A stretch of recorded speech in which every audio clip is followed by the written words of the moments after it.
Trinamool ISF সংঘর্ষে ফের উত্তপ্ত হলো ভাঙড়। পরস্পরের বিরুদ্ধে হামলার অভিযোগ করেছে দুপক্ষই। গালিগালাজের প্রতিবাদ করায় তৃণমূল কর্মীর ছেলেকে মেরে মাথা ফাটিয়ে দেওয়া হয় বলে অভিযোগ। আহত নাবালককে স্থানীয় হাসপাতালে ভর্তি করা হয়েছে। থানায় অভিযোগ দায়ের করেছে তৃণমূল। এলাকায় আতঙ্ক ছড়াতে পোলের হাটে বোমাবাজিও করেছে আইএসএফ, এমনটাই শাসক দলের অভিযোগ। পাল্টা তৃণমূলের বিরুদ্ধেই হামলা চালানোর অভিযোগ করেছে আইএসএফ। ঘটনা তদন্ত শুরু করেছে পোলের হাট থানা। রবিবার সিঙ্গুরে আসছেন প্রধানমন্ত্রী। তার আগে গতকাল সভাস্থল ঘুরে দেখলেন সুকান্ত মজুমদার। সেখানে দাঁড়িয়ে সিঙ্গুরে টাটাদের ফেরানোর প্রতিশ্রুতি দিলেন। পাল্টা কটাক্ষ ছুড়ে দিয়েছে তৃণমূল।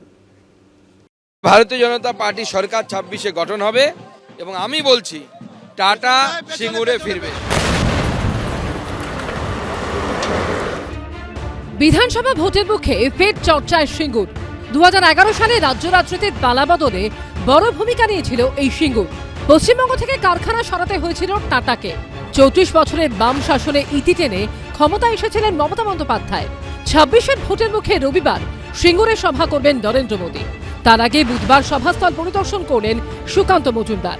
প্রধানমন্ত্রীর সভার আগে সিঙ্গুরে দাঁড়িয়ে ইঙ্গিতপূর্ণ মন্তব্য করলেন সুকান্ত মজুমদার। আমরা শিল্পায়নে যাব ভারতীয় জনতা পার্টি সরকার তৈরি হলে, এবং সেখানে সিঙ্গুর দিয়েই আমরা প্রতীকীভাবে শুরু করব। সিঙ্গুরে কোনো কেউ কিছু এলে কিছু হওয়ার আগে বেচারাম্মান্না বাটি নিয়ে আগে পৌঁছে যাবে তোলা নেওয়ার জন্য।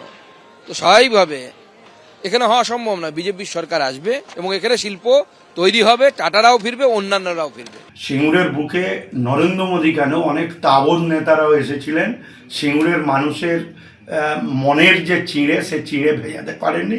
আমি দায়িত্ব নিয়ে বলছি, সুকান্ত মজুমদার যদি সত্যিকারই বাপের বেটা হয়ে থাকে, তাহলে একটা প্রমাণ করে দেখাক যে কোনো কারখানার মালিকের সাথে তোলাবাজি করা হয়েছে। সুকান্ত মজুমদাররা, নরেন্দ্র মোদীরা, এরা ভোট হলে মানুষের সাথে দেখা দেয়।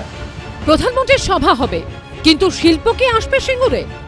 পরিস্থিতি খুব খারাপ, জমি পড়েই আছে সব।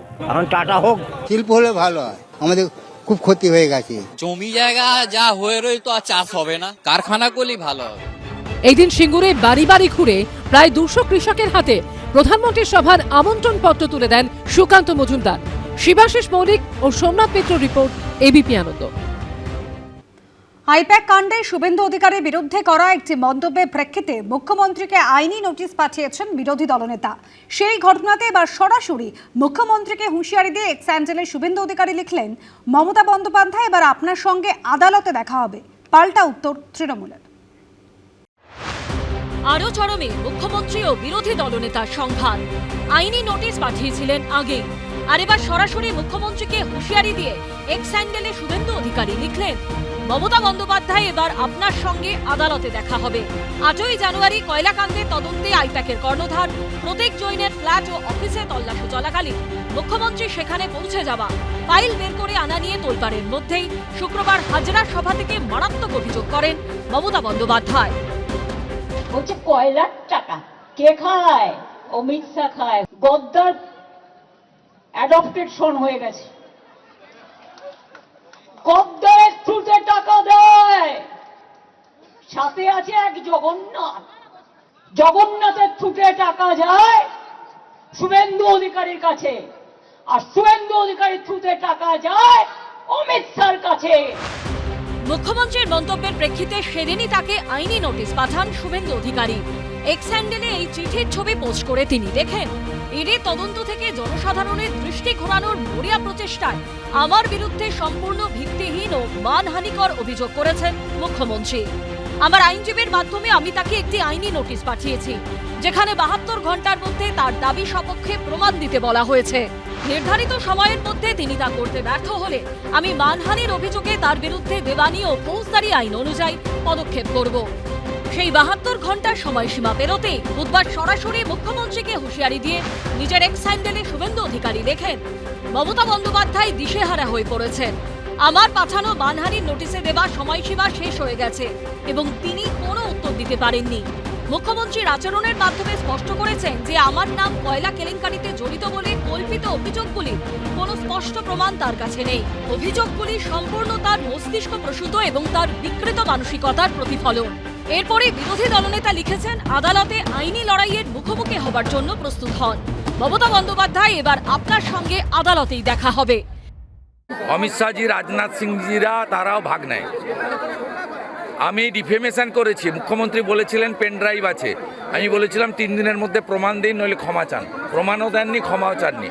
আমি শুক্রবার দিন 16 তারিখে আমি ডিফেমেশন মামলা ফাইল করছি, আমি কলকাতা কোর্টে। উনি যদি মনে করেন যে আদালতকে উনি একেবারে বগলদাবাই করে ফেলেছেন, আদালত কিন্তু তা নয়। আমরা আদালতের উপর ভরসা রাখি, বিশ্বাস রাখি।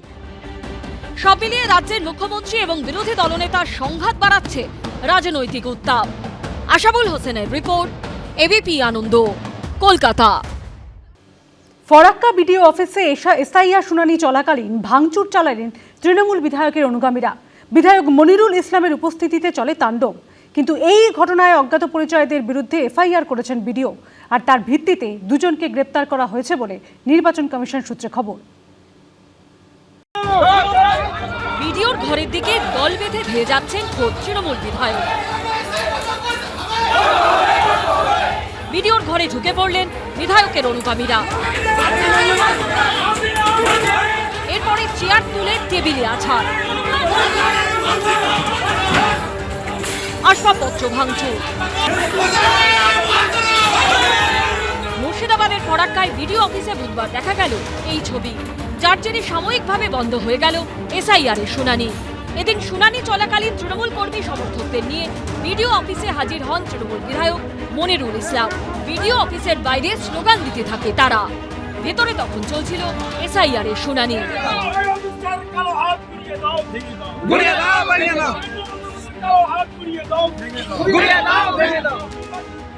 আর এর ঠিক পরই একেবারে বিডিওর ঘরের দিকে ধেয়ে যান তৃণমূল বিধায়ক মনিরুল ইসলামের অনুগামীরা। স্লোগান দিতে দিতে মূল দরজা দিয়ে ঢুকে পৌঁছে যান বিডিও ইয়ারোর ঘরে। ধাক্কা মেরে খোলা হয় চেম্বারের দরজা, চলে ব্যাপক ভাঙচুর। আর গোটা ঘটনা ঘটে ফরাক্কার তৃণমূল বিধায়ক মনিরুল ইসলামের উপস্থিতিতে।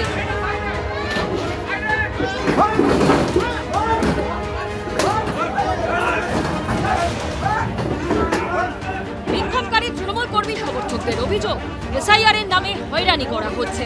চরমে বিশৃঙ্খলার জেরে বন্ধ হয়ে যায় শুনানির প্রক্রিয়া।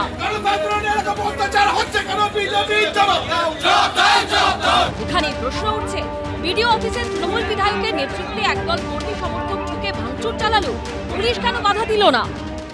তৃণমূলের তাণ্ডব তো সর্বত্র চলেছে। তৃণমূলের তাণ্ডবের উদ্দেশ্য কি? চুরি, ভোট চুরি, কয়লা চুরি, বালি চুরি, ফাইল ছিনতাই। এখন ওখানে ভোট ছিনতাই করবার জন্য ওখানে পৌঁছে গেছে। এটাই তো তৃণমূল। পশ্চিমবঙ্গের মুখ্যমন্ত্রীর বিচারিতাটা এইটাই, যেখানে বিডিও সবকিছু দেবে, সেখানে বিডিও এসডিওকে মানা করে দিয়েছে, ডিএম থেকে মানা করে দিয়েছে তোমরা দিও না। অর্থাৎ দেখাবে এটাকে এই সরকারের অন্যায়ের বিরুদ্ধে আমরাই প্রতিবাদ করছি। পাল্টা সাফাই দিয়েছেন তৃণমূল বিধায়ক। রামের যখন নাম শুনছে তখন উনি বলছেন আপনার কিছু লাগবে না, আর রহিমের যখন নাম শুনছে তখন 14 গোষ্ঠীর ওর খতিয়ান চাইছে। এই টিচারিতার নির্বাচন ভাঙচুরের সময় ফরাক্কার বিডিও তার চেম্বারে ছিলেন না, তবে তিনি জানিয়েছেন তার চেম্বারে ভাঙচুর করা হয়েছে। এই নিয়ে প্রয়োজনীয় পদক্ষেপ নেওয়া হচ্ছে। পরে ফারাক্কার ঘটনায় থানায় লিখিত অভিযোগ করেন বিডিও, কিন্তু যেখানে তাণ্ডবের ছবি সামনে এসেছে তৃণমূল বিধায়ক এবং তার অনুগামীদের স্পষ্ট দেখা গেছে, তারপরও বিডিওর তরফে এফআইআর করা হয়েছে অজ্ঞাত পরিচয়দের বিরুদ্ধে। নির্বাচন কমিশন সূত্রে খবর, এফআইআর এর ভিত্তিতে দুজনকে গ্রেফতার করা হয়েছে। স্থানীয় সূত্রে দাবি, ধৃত দুজনই তৃণমূলের কর্মী। এই দিনের ঘটনার প্রেক্ষিতে মুখ্য নির্বাচনী আধিকারিককে চিঠি দিয়েছেন ফারাক্কার মাইক্রো অবজারভাররা। ফারাক্কার ঘটনার তীব্র প্রতিবাদ করে নিরাপত্তাহীনতা এবং আইন শৃঙ্খলা ভেঙে পড়ার কথা বলে এসআইআর এর কাজ বন্ধ করে দিয়েছেন তারা। এর পাশাপাশি কোনো বড় ঘটনা ঘটার আগেই সিইও যেন ফারাক্কার ঘটনাটিকে অত্যন্ত গুরুত্ব দিয়ে বিবেচনা করেন, তাও বলা হয়েছে মাইক্রো অবজারভারদের চিঠিতে।